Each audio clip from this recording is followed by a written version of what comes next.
Hello, I'm Mary Lowman, and this is Mondays with Mary. Did you ever realize that failure can be a blessing? Think of this. It's really hard for us to admit that we are sinners, don't you think? It is for me. And that's because we're born proud. And failure is one sure way to break down our pride. C.S. Lewis writes in Mere Christianity that failure cures our illusions about ourselves and teaches us to depend on God.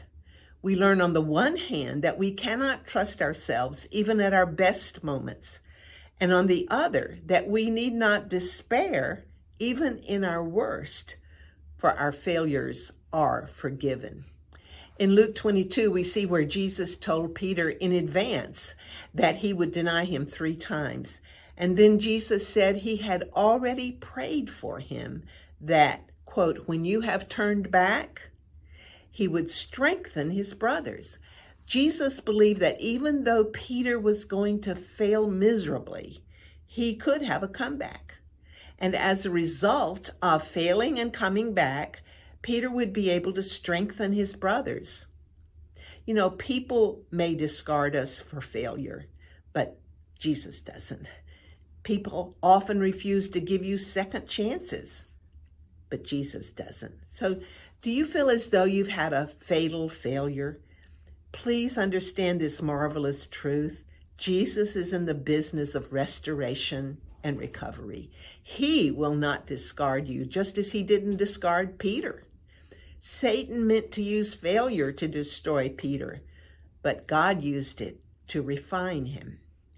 You know, it's very common these days to blame our failures on others, but let me encourage you today to simply admit to God that you failed, and when you do, leave off the phrases that begin with but, and just admit that you have failed.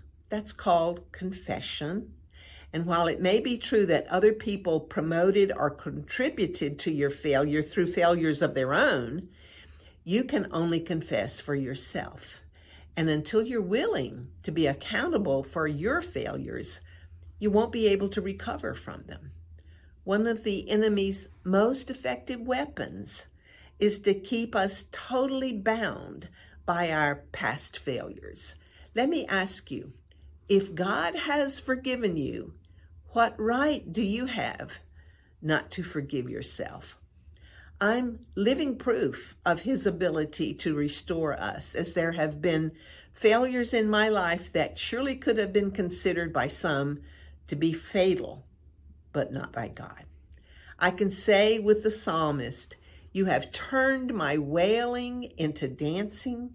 You have removed my sackcloth and clothed me with joy, that my heart may sing to you and not be silent. O Lord my God, I give thanks forever. Have a wonderful day.